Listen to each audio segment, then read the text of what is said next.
Dans l'environnement territorial, moi je perçois deux transformations un peu essentielles.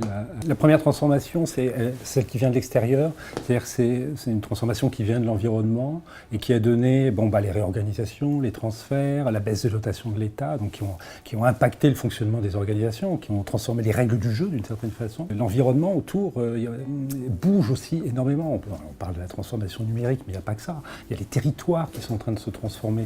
Un territoire aujourd'hui, il est forcément dépendant de l'autre territoire. Un territoire, c'est des services, c'est un flux d'informations. Enfin bref, il y a une transformation très forte de la notion de territoire elle-même, donc qui impacte les organisations. Et enfin, troisième point, il y a aussi la transformation de l'attente des usagers qui résonne beaucoup en termes de relations de service aujourd'hui, de normes de la relation de service, mais qui aussi sont en attente. On dit c'est un citoyen en sommeil, mais en même temps, il est dans des attentes de participation, et on le voit aujourd'hui dans l'actualité. Et donc il y a tous ces éléments-là à prendre en compte. Donc ça, c'est la transformation de l'extérieur, mais il y a aussi une transformation du dedans, d'une certaine façon, qui renvoie plus, pour le coup, à des nouvelles attentes sociales du côté des agents, du côté des salariés, parce qu'il y a un nouveau rapport au travail qui se dessine et qui est de plus en plus fort, qui est celui de « je cherche, ou je vise en tout cas, à m'accomplir dans mon travail ». Et derrière ça, il y a évidemment tout un tas d'attentes, de reconnaissance, d'avoir la main beaucoup plus sur l'organisation, sur comment elle peut évoluer, d'être entendu, d'être écouté, enfin, d'être décloisonné, d'être en relation. Donc il y a des deux côtés, voilà, une transformation du dehors très forte, une transformation du dedans très forte aussi, et ce qui donne toute son importance à l'action managériale, et en l'occurrence, l'action sur la santé.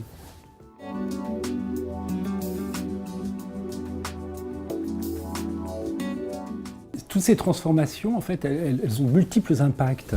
Le premier impact, un peu central quand même, c'est qu'on est passé d'un univers qui était plutôt fondé sur de la stabilité, qui passe à un univers de l'instabilité. C'est l'instabilité des organisations, des structures, c'est l'instabilité des places, c'est l'instabilité des relations entre les différents acteurs. Donc c'est une vraie rupture qu'il faut prendre en compte. Le deuxième point important en termes d'impact sur le corps social, j'ai envie de dire, sur les agents, c'est l'intensification de la charge de travail.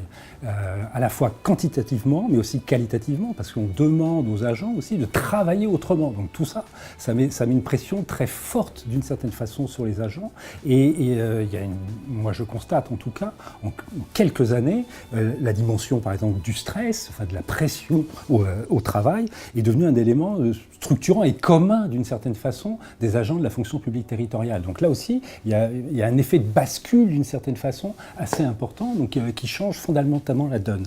Ça fait quoi au final? Ça fait qu'on est dans une situation, si je reprends les deux transformations que j'ai évoquées, où la question managériale est au centre, mais elle est au centre parce qu'on est dans un contexte en tout cas qui en appelle énormément à l'énergie et à l'implication des personnes pour faire face à toutes ces transformations qui ont lieu.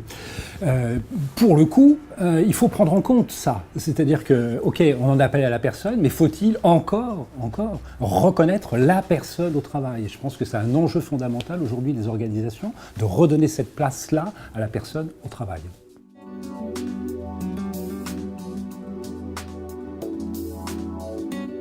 La meilleure manière de prendre un peu les choses, enfin en tout cas à travers ce que je peux constater dans les différentes organisations, c'est qu'il faut impulser du nouveau dans l'affaire.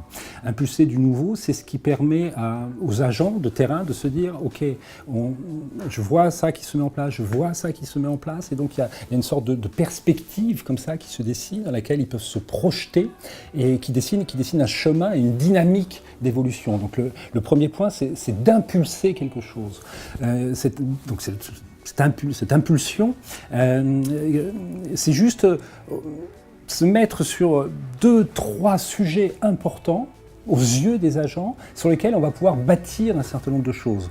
Par exemple, la question de la santé au travail, c'est un excellent sujet pour commencer à poser d'abord la question des conditions de travail, mais aussi des fonctionnements de l'organisation, des processus de décision, des relations qu'il y a entre les managers et les agents, comment on discute ensemble, comment on travaille ensemble, entre l'encadrement de proximité et le top management. Donc autour d'une question comme la santé au travail ou la qualité de vie au travail, c'est un sujet, une fois qu'on le pose sur la table, une fois qu'on discute ensemble de ce que l'on peut faire par rapport à ce sujet-là, ça permet de construire d'une certaine façon un projet commun qui donne une ligne directrice directrice dans laquelle, d'une part, les gens se sentent reconnus parce que ce qu'on a posé en premier, c'est des sujets qui les concernent directement, eux, en tant que personnes. La santé, ça me concerne moi. La qualité de vie au travail, ça me concerne moi au travail. Donc c'est reconnaître la personne au travail et à partir de là, de transformer l'organisation.